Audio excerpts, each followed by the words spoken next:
안녕하세요. 하얀 밤, 검은 낮, 스웨덴을 알려주는 여자들 시작하겠습니다.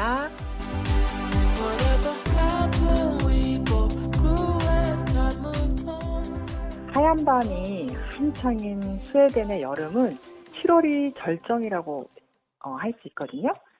근데 곧 정말 추워질 가을을 또 생각하면 지금 이 하루하루가 아쉬워지는 날들인 것 같습니다. 우리 청취자님들 지난 한 주간도 잘 지내셨는지 궁금한데요. 오늘 저희 스왈려에서는 스웨덴의 바이킹 문화에 대해서 이야기 나눠보려고 합니다. 태권님 안녕하세요. 안녕하세요. 잘 지내셨어요? 네, 잘 지내고 있죠. 그렇군요. 저도 하루하루 그냥 잘 지내고 있습니다. 또 시간이 후딱후딱 가요. 지내다 보니까. 그렇죠. 근데 이렇게 네. 말씀하시는 목소리는 뭔가 잘 지낸다는 느낌보다는 네. 시간아 가라 이런 느낌이 들죠. 네. 하루하루 조금 꾸역꾸역. 그러시면 안 되죠. 네. 아니 이게 네. 좀 자유함이 없는 거죠. 네. 자유함이. 그렇죠. 근데 또 이게 익숙해지니까 또 시간은 잘 가네요. 그렇죠. 시간은 잘 가죠. 네. 자, 오늘 저희도 이렇게 바이킹에 대해서 이야기 나눠보려고 주제 잡았잖아요. 네. 태권님은 바이킹 하면 뭐가 떠오르세요? 저는 아스테릭스라고 네. 어렸을 때도 간간히 텔레비전에서 나왔었는데 바이킹 만화. 키 아. 조그만한 남자랑 뚱뚱한 남자랑 둘이서 프랑스 만화거든요. 그게 생각나요. 아스테릭스. 혹시 그 만화에 그 바이킹들이 뿔 달린 투구 쓰지 않았나요? 그쵸. 뿔 달린 투구도 쓰고 날개가 이렇게 달려있는 투구도 쓰고.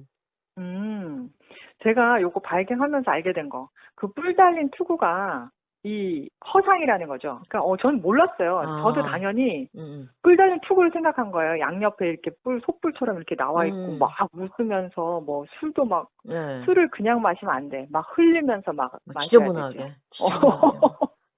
술도 막 흘리면서 먹고 뭔가 조금 이렇게 수염이 달리고. 거칠고. 근데 그렇지. 뿔 달린 투구가 그 바그너 있죠, 바그너. 딴따다단, 딴딴따단. 이 결혼 행진곡을 쓴 그 바그너가 오페라 곡을 쓰면서 만들어낸 이미지라고 하더라고요. 깜짝 놀랐네요. 바이킹이 뿔 달린 투구를 쓰는 거는 그냥 우리가 만들어낸 이미지고, 그 뿔 달린 투구를 쓰면 전쟁에서 이렇게 싸움을 할 수가 없잖아요. 뿔 잡히니까. 그렇겠네. 그렇죠. 그래서 그거는 맞지 않은 이미지죠. 근데 그건 있더라고요. 그 바이킹 모자에 그 뿔 있잖아요. 뿔 모양의 술잔. 바이킹 술잔인데, 그래서 이 사람들이 왜 그렇게 술을 이렇게 벌컥벌컥 마시는 이미지가 조금 있잖아요. 그렇죠. 근데 이게 보니까 그 뿔 달린 게 이렇게 탁자에 딱 놓을 수가 없잖아요. 바닥에 놓으면 다 흐르니까. 한꺼번에 그래서 원샷을 해야만은, 원샷을 해서 먹어야만 되는 잔의 구조인 거야. 그래서 그런 것 같더라고요. 이게 바이킹들이 그래서 제가 알고 있었던 어떤 그냥 막연한 이미지와 또 이 사람들이 실질적인 어떤 문화라든가 이런 것들은 많이 좀 다른 점이 있었어요. 맞아요. 저희가 북유럽 하면 그냥 떠오르는 이미지가 이게 바이킹족, 뭐 노르만족, 바다에서 막 이렇게 약탈하고 싸우고 약간 해적 이미지 이런 것들이 아까 말한 이게 허구인지 진실인지 요거를 벗어나서 우리가 갖는 이미지이기 때문에 한번 얘기해보는 거 의미 있겠다 이런 생각을 한 거예요. 근데 그러면서 저희도 조금 공부해 볼 수 있는 기회가 생겼는데, 이게 바이킹이 8세기에서 11세기 초에 스칸디나비아 반도를 중심으로 활동한 노르만족이라고 하더라고요. 근데 왜 나가냐니 하니 땅이 부족했던 거죠. 왜 바다로 갔을까? 인구 증가로 인해서 토지가 엄청 부족했대요, 그 당시에. 그래서 땅을 찾아 이동했다는 설이 있고요. 그리고 이 땅을 찾아가는 과정에서 약탈과 싸움이 엄청 많이 발생한 거예요. 그래서 해적 이미지가 생기게 됐다. 이런 것들. 그러니까 이게 바이킹이 막 거칠고 해적이고 막 뭐 되게 잔인하고 이런 이미지는 서유럽에서 그걸 이미지화 시켰거든요. 근데 서유럽 입장에서는 바이킹한테 침범을 당한 입장인 거잖아요. 그러니까 그렇죠, 뭔가 더 이렇게 지저분하고 약탈자의 느낌, 해적의 느낌을 더 많이 투영시킨 것 같아요. 근데 이 바이킹들이 뭐 문화가 제가 이렇게 보니까 막 약탈만 하면서 그런 게 아니더라고요. 이 사람들도 의식주가 상당히 이렇게 잘 갖춰진 어떤 그런 게 있었는데 계급 사회였대요. 음. 계급 사회였고 이렇게 귀족도 있고 중산층도 있고 노예도 있고 그리고 씨족 사회이기도 했대요. 그래서 친척들이 한 집에 다 모여 살아서 이제 뭐랄까 마을 공동의회를 이루어서 의견을 또 도출하고 그러니까 만장일치 뭐 이런 식의 시스템이 있었다고 해요. 이 사람들이 바다만 향해한 것이 아니고 농사도 짓고 뭐 배틀로 옷감도 만들고 그리고 무역도 했대요. 그래서 바이킹에 대한 문화나 이런 거에 대해서는 잘 모르는데 제가 네. 바이킹에 대해서 좋아하는 것 중에 딱 하나가 있는데 그게 뭐냐면 그 바이킹이 썼던 글자, 바이킹의 룬문자를 썼거든요. 룬문자. 네, 네. 그 룬문자는 우리가 영화라든지 이런 거 보면 굉장히 많이 나오는 룬문자는 그 영어의 어떤 시발이 되는 단어들도 굉장히 많아요. 그래서 룬문자 중에서 선물이라는 뜻을 가지고 있는 게 기프라는 말이에요. 기프. 네네. 왠지 영어하고 좀 비슷하지 않나요? 그러네요. 저는 이 룬문자 요거 이번에 알게 된 건데 그 글자에 곡선이 없대요. 그래서 직선으로 이루어져서 요 글자 자체를 종이에 쓰기보다는 그 나무나 돌 같은데 막 뼈 같은데 새기면서 사용했다는 거. 근데 그 새긴 문자의 형식이나 이렇게 보니까 예뻐요. 네, 되게 글자가. 예뻐요. 네, 룬문자가 되게 예뻐요. 찾아보시면, 룬문자는 이제 그 종이 같은 게 없으니까 뼈나 이런 네. 돌에다 새기기 편하게 하기 위해서 이렇게 직선 형태가 되게 많이 했는데, 이 룬문자들 이게 무슨 마법 책이라든지 그런 판타지 소설 같은 거 보면 항상 나오는 게 룬문자죠. 호빗 이야기 있잖아요. 호빗. 네, 돌킨이 지은 그게 호빗 얘기. 반지의 제왕에서 나왔던 거죠. 그리고 그것도 아세요? 이 스웨덴이라는 나라 이름 자체가 네. 스베아르족이 있었대요. 이 스베아르족이 바이킹으로 정말 이름을 떨친 그런 족인데 여기서 스베리에가 나왔다고 하더라고요. 이름 자체도. 곳곳에 바이킹이라는 어떤 문화 그리고 이 사람들의 문자라든가 이 사람들의 뭐 생활 양식이라든가 이런 게 현 시점까지도 많이 남아 있어요. 여기 지금 스웨덴 보면. 네.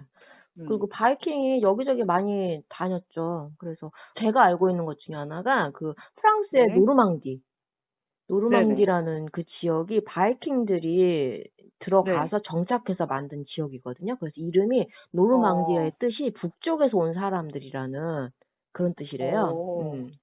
저는 여기서 바사 뮤지엄에 가본 적은 있어요. 바사 뮤지엄이 근데 그 시기적으로는 바이킹하고는 맞지 않아요. 왜냐면 이게 1626년에 만들어진 군함이었거든요. 근데 아까 저희 얘기한 건 8세기에서 11세기 초에 다녔다고 했잖아요. 그래서 그렇긴 한데 제가 요거를 얘기하고 싶은 이유는 배 안에 선원들의 그 생활 모습이 그 바사 뮤지엄에 가면 쫙 전시돼 있어요. 근데 그 사람들 먹었던 음식들이라든가 그 뷔페 형식의 음식들 그리고 그 배장식이 너무 아름답고 화려한데 그 배 안에 사람들의 모습이 정말 거칠고 약간 투박한 그런 모습이 있었어요. 그래서 참 바이킹 이미지가 정말 이 배 안에 있구나 이런 생각을 해봤었거든요.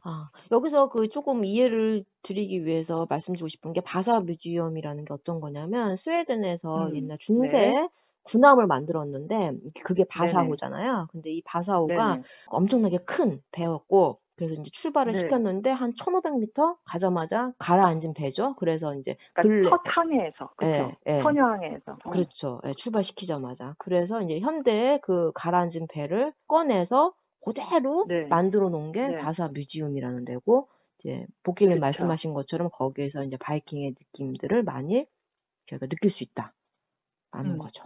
근데 이게 저는 어떻게 그럴 수가 있을까? 이 배를 이렇게 어마장장하게 정말 거대하게 장식도 정말 화려하잖아요. 그렇죠. 그렇게 만들어 놓고 뭐 항해한 지 몇 분 만에 바람이 쉥 부니까 바로 침몰됐다고 하더라고요.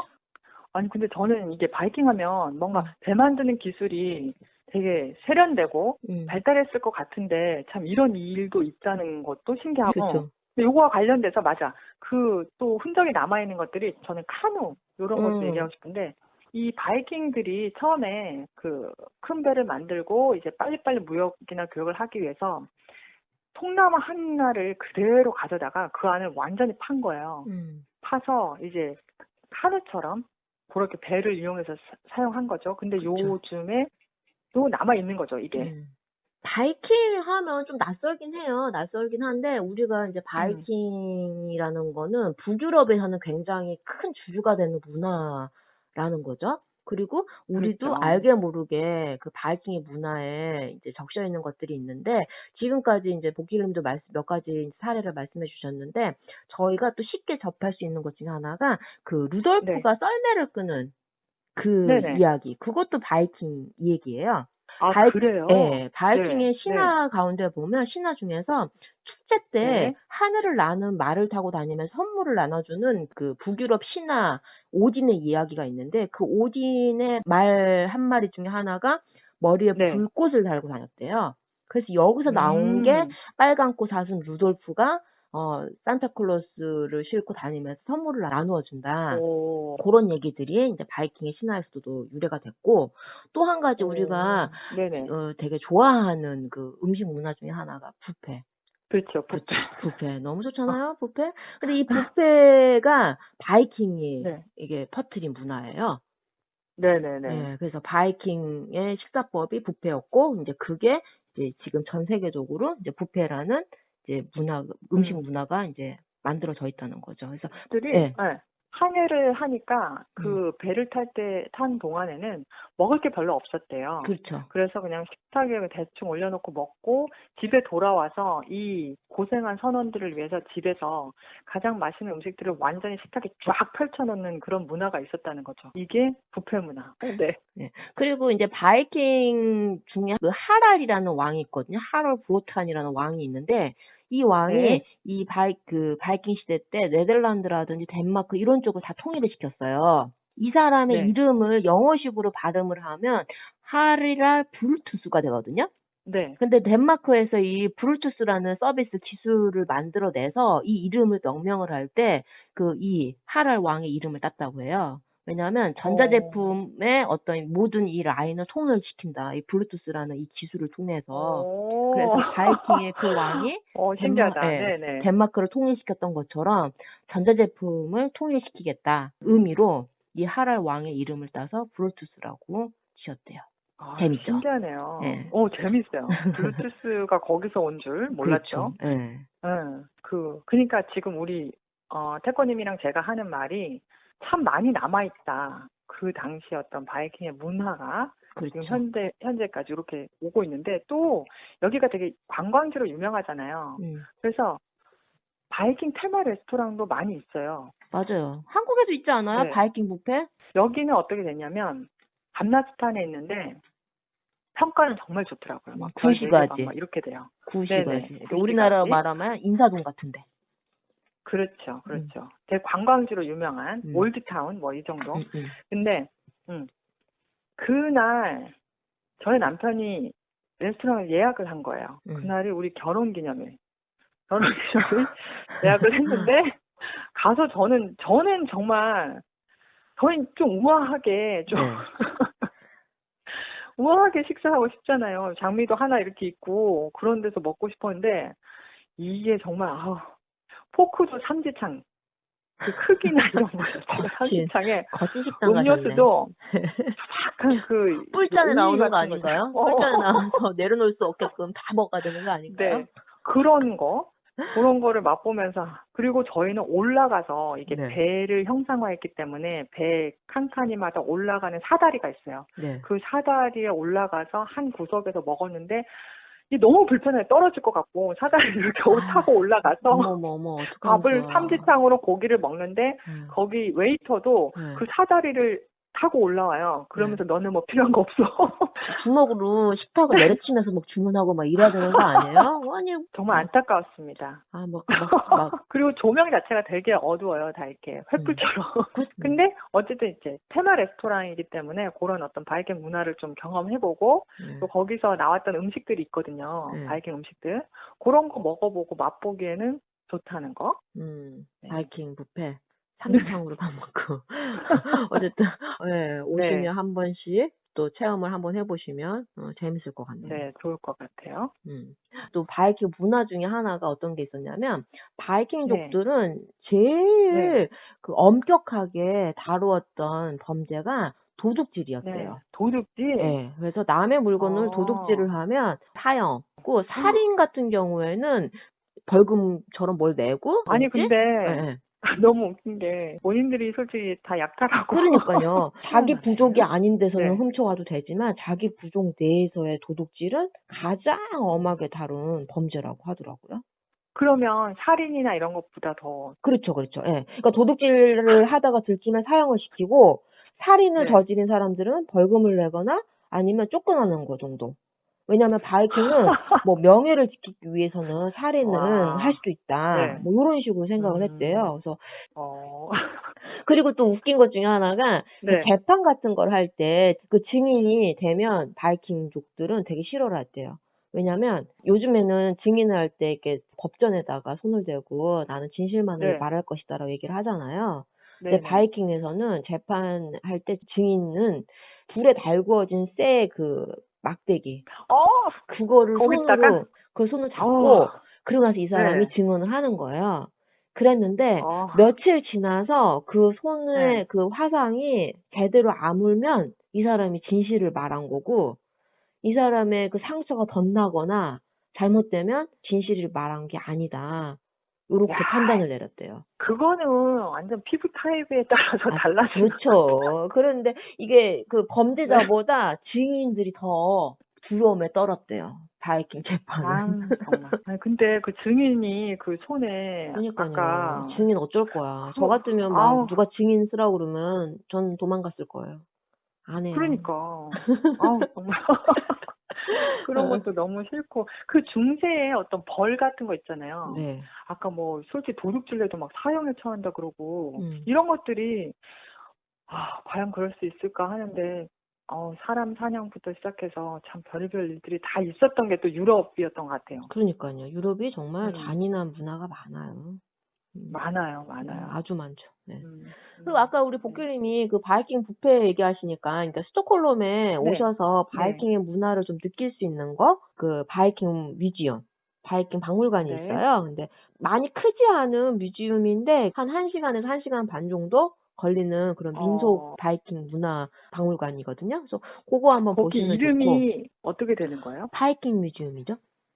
바이킹 뮤지엄이 있어요? 네. 저는 바이킹 몰랐어요. 뮤지엄이라고. 예. 그 사이트도 더 바이킹 뮤지엄.com이거든요. 거기 한번 쳐보시면 들어와서 보실 수가 있고, 그리고 또 네네. 바이킹 라인이라고 네네. 발트해를 다니는 크루즈가 있어요. 바이킹 라인. 예. 그 바이킹 라인은 전 아니었고 힐리아 라인이라고 해야 되나요? 네. 이 헬싱키 가는 그 배도 있어요. 저는 이렇게 크루즈가 대단한 건 줄 알았는데 솔직히 크루즈라 이렇게 고급 크루즈는 아니지만 네. 아주 가볍게 탈 수 있어요. 그렇죠. 비싸지도 않고 비싸지도 그죠? 않고. 가격이. 네. 네네. 그래서 좋았어요 저도. 네. 그리고 이제 바이킹족들이 자기의 그 이름을 짓는 거, 바이킹 아이들의 이름을 짓는 게 애니나 손을 붙였거든요. 아빠 이름에. 그래서 대부분의 네네. 여기 핀란드라든지 스웨덴 사람들의 이름을 보면 에릭손, 한손, 네, 맞아요. 이런 이름들이 네. 되게 많아요. 그 말이 무슨 말이냐면 에릭의 네. 아들, 얀손 그러면 얀의 아들. 이름들을 다들 손을 붙이거나 n을 붙여가지고서 딸은 어떻게? 딸은 뭐 뭐라고 붙였을까요? 그래서 이름들이 굉장히 그런 이름들이 네. 많잖아요. 여기 살다 보면. 네, 맞아요. 그래서 이름들이 이제 다 겹치는 예. 이름들이 많으니까 나중에는 네. 이제 별명을 붙인 거예요. 그래서 빨간 수염의 에릭손, 뭐 긴팔의 에릭손. 요런 식으로. 그래서 아직까지도 이름들이 에릭손 요런 손들이 많은 이유는 이제 이 북유럽 사람들의 어떤 문화인 거죠. 그러니까 우리나라 같은 경우에는 무슨 돌림자를 쓴다든지 뭐 요런 이름 네. 많이 쓰잖아요. 영훈이, 영철이 뭐 요런 식으로. 그렇죠. 뭐 철수, 명수, 갑수 그런 것처럼 이제 북유럽에서의 이름은 이렇게 누구의 아들, 손이라는 단어를 많이 썼다라는 거. 또 새로운 사실을 알게 됐네요. 우리가 아이들에게 로마 신화라든지 아시아 문화 이런 것들을 많이 읽히는데 북유럽 문화는 좀 읽히고 가르쳐 주는 게 좀 한계가 있는 것 같아요. 제가 예전에 읽었던 책 중에 아이들 책 중에 손바닥 박물관 바이킹이라는 책이 있어요. 이 책이 북유럽에 대한 네. 얘기가 굉장히 좀 자세히 잘 나와 있고 또 재밌거든요. 그래서 그 책들 아이들한테 읽어보면 좋고 어른들 같은 네. 경우에는 북유럽 박물관이라는 책이 있는데 그거 읽어보시면 이런 네. 북유럽 문화에 대해서 이해하시기 되게 편하실 것 같아요. 또 이제 저도 생각나는 게 있어요.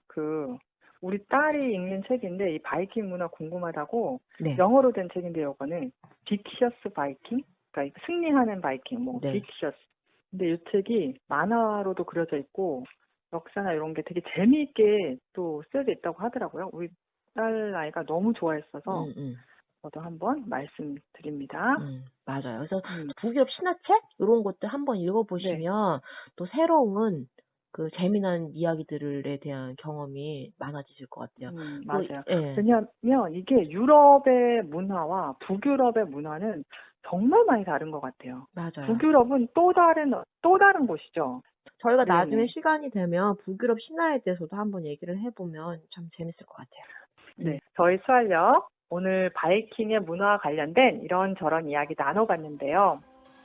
아무리 우리 주변에 오래된 문화여도 항상 그 시대마다 사람과 세대를 통해서 아래로 흐르면서 전해져 내려가는 것 같습니다.